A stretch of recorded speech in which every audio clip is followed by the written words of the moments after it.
கர்த்தருக்கு ஸ்தோத்திரம். கர்த்தராகிய இயேசு கிறிஸ்துவின் இன்ப நாமத்தில் இனிய வாழ்த்துக்கள். இன்றைய தியானத்திற்காக ஜெபித்த பொழுது தேவன் தந்த வசனம் சங்கீதங்களின் புஸ்தகம் 89 சங்கீதம் 1 வசனம். கர்த்தரின் கிருபைகளை என்றென்றைக்கும் பாடுவேன், உமது உண்மையை தலைமுறை தலைமுறையாக என் வாயினால் அறிவிப்பேன். நம்முடைய கர்த்தராகிய இயேசு கிறிஸ்து கிருபை நிறைந்தவர். நம் வாழ்வில் தேவனுடைய கிருபை மிகவும் இன்றிமையாதது. கிருபை இல்லாவிட்டால் நான் தயவு பெற முடியாது. தேவ தயவும் கிடைக்காது, மனுஷ தயவும் கிடைக்காது. தேவனுடைய கிருபை தான் நம்முடைய வாழ்வின் ஆதாரமாய் இருக்கிறது. ஒவ்வொரு தேவனுடைய பிள்ளைகளும் தங்களுடைய வாழ்வில் ஒவ்வொரு நிமிடமும் தேவனுடைய கிருபைகளை அனுபவித்துக் கொண்டிருப்பார்கள். ஆகவேதான் தாவீது ராஜா கர்த்தரின் கிருபைகளை தன்னுடைய வாழ்வில் அனுபவித்ததனால் தான் சொல்லுகிறார், கர்த்தரின் கிருபைகளை என்றென்றைக்கும் பாடுவேன்.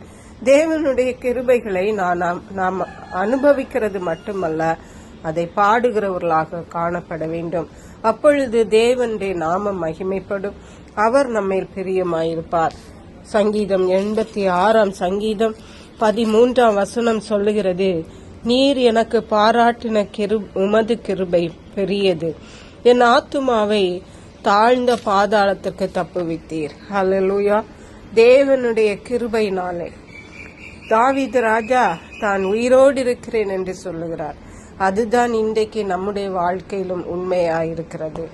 தேவன் நமக்கு பாராட்டின கிருபை சாதாரணமானது அல்ல.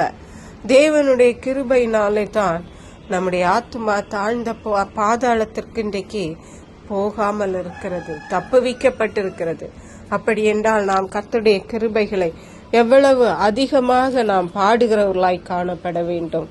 புலம்பலின் புஸ்தகம் 3 அதிகாரம் 22 வசனம் சொல்லுகிறது,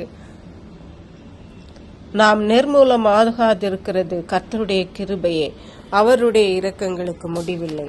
அருமையான கர்த்தருடைய பிள்ளைகளே, நாம் கடந்து வந்த பாதைகளை நினைக்கும் பொழுது என்றைக்கோ நாம் நிர்மூலமாக்கப்பட்டிருக்க வேண்டும், என்றைக்கோ நாம் இந்த உலகத்தை விட்டு போயிருக்க வேண்டும். ஆனால் தேவனுடைய கிருபை நம்மை தாங்கினதினால், தேவனுடைய கிருபை நம்மை பாதுகாத்ததினால் நாம் இன்றைக்கு இந்த உலகத்திலே இவ்வண்ணமாக காணப்படுகிறோம். ஆகவே தாவீது ராஜா சொன்னது போல நாம் கர்த்தரின் கிருபைகளை பாடுவோம், அவருக்கென்று சாட்சிகளாயிருப்போம். அதற்கேற்ற கிருபைகளை தேவன் நமக்கு தந்தருளுவாராக. ஜெபிப்போம். எங்களை கிருபையா நேசித்து பாதுகாத்து வழி நடத்துகிற எங்கள் அன்பின் தகப்பனே, ஆசீர்வதிக்கப்பட்ட இந்த நல்ல நாளுக்காக நன்றி. இந்த நாளிலும் கர்த்தருடைய கிருபைகளை அனுபவிக்கிறவர்களாக மட்டுமல்ல, கர்த்தருடைய கிருபைகளை பாடுகிறவர்களாகவும் காணப்பட கர்த்தர் எங்களுக்கு உதவி செய்கிறபடியால் நன்றி. நன்றி பரிசுத்த ஆவியானவரே. துதி கன மகிமை மக்கே செலுத்துகிறோம். இயேசு கிறிஸ்துவின் இன்ப நாமத்தில் ஜெபிக்கிறோம் எங்கள் அன்புள்ள பரமபிதாவே, ஆமென். இயேசு கிறிஸ்துவின் சுவிசேஷம் ஒவ்வொருவரையும் சென்றடையும்படியாக இந்த செய்தியை உங்கள் நண்பர்களுக்கு அனுப்பி வைக்குமாறு தாழ்மையுடன் கேட்டுக்கொள்ளுகிறேன். கர்த்தர் தாமே உங்கள் அனைவரையும் அபரிதமாய் ஆசீர்வதிப்பாராக.